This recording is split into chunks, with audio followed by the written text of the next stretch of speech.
It's summer is almost over. We have a little fall weather last night. It was very hard for me to get up this morning because it was so nice sleeping in that cold weather. You know, I live on Michigan Avenue, and I live in a building that's got several elderly in it. My apartment's there, and anyway, the ambulance and the fire truck came up last night. Yeah. For you? 10:30. You know, guys like me like to be in bed by 9 o'clock. You know. Amen. So they hauled somebody out. Actually, they didn't haul anybody out. They rescued somebody. Oh, good. That's pretty neat.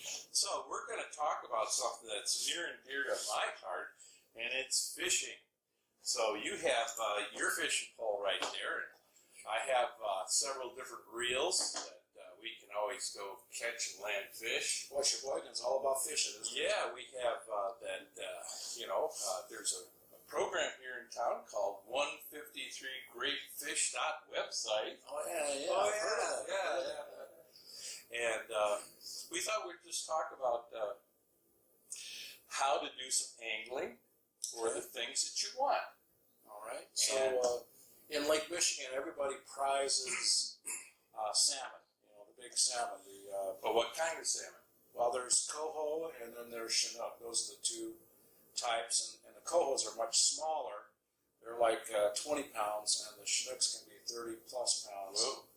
Have you ever caught one of those? King salmons. Yes, I've caught one of each. Oh, wow. A king salmon? Yeah, chinook. Yeah. Whoa. And a coho, caught one of each. Are you? There's a saying about fishermen. What's that?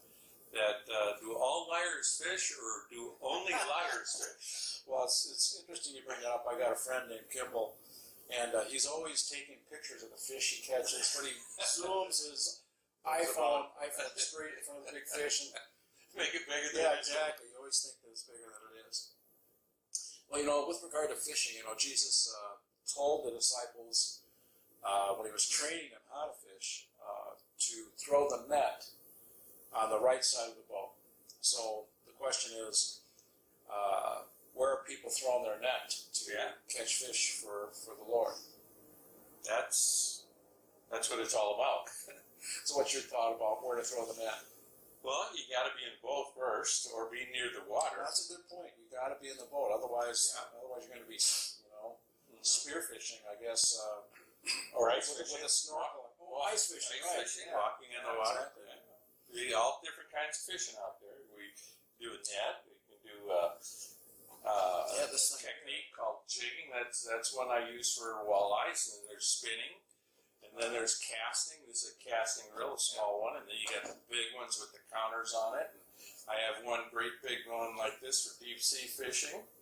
Well, the big fish are in the deep part of the lake. I know that. In the summertime, if you can't get down 200 feet in Lake Michigan, 200 feet plus, you're not going to catch a salmon. So you got to get out there. The smaller fish come in towards the shore, but in the fall, at certain times, the big fish run and spawn, and so come here in October in Sheboygan, there's going to be a ton of fishermen standing on the piers trying to catch salmon who aren't particularly hungry.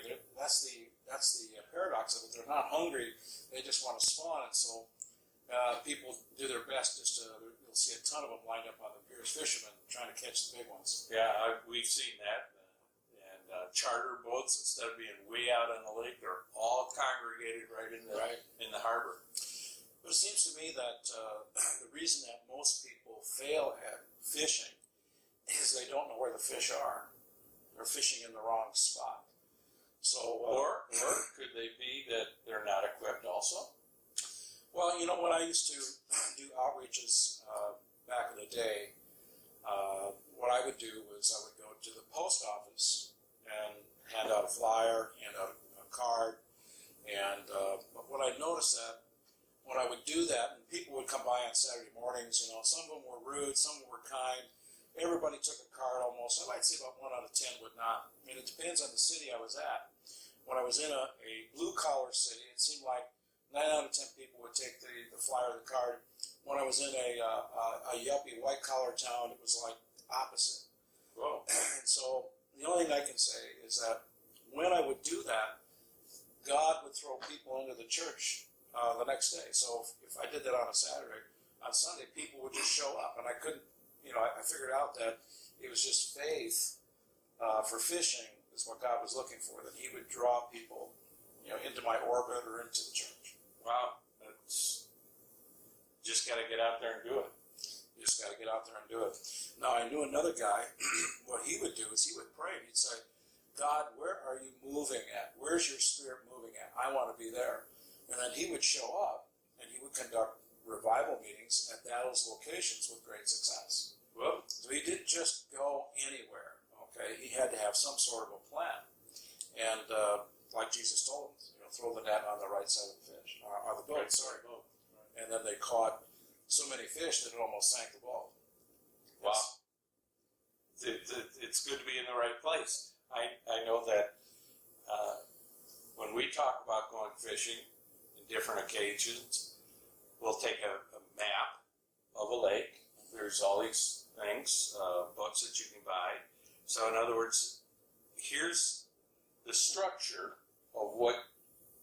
of the lake, so you can determine what species of fish you want to go after.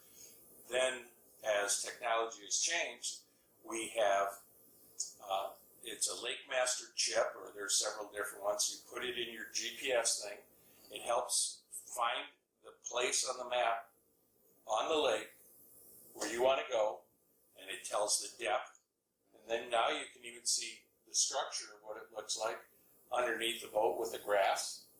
So there's a lot of tools. Like right now, one of the tools that we're using is a video camera. And we're using other technology. Yeah. But it's still, you have to get out there and put the message before somebody. Well, to try to harvest the fish. This is what I'd say to all that, John, is that oh, here it comes. Is that most fishermen don't like to reveal where the hot spots are.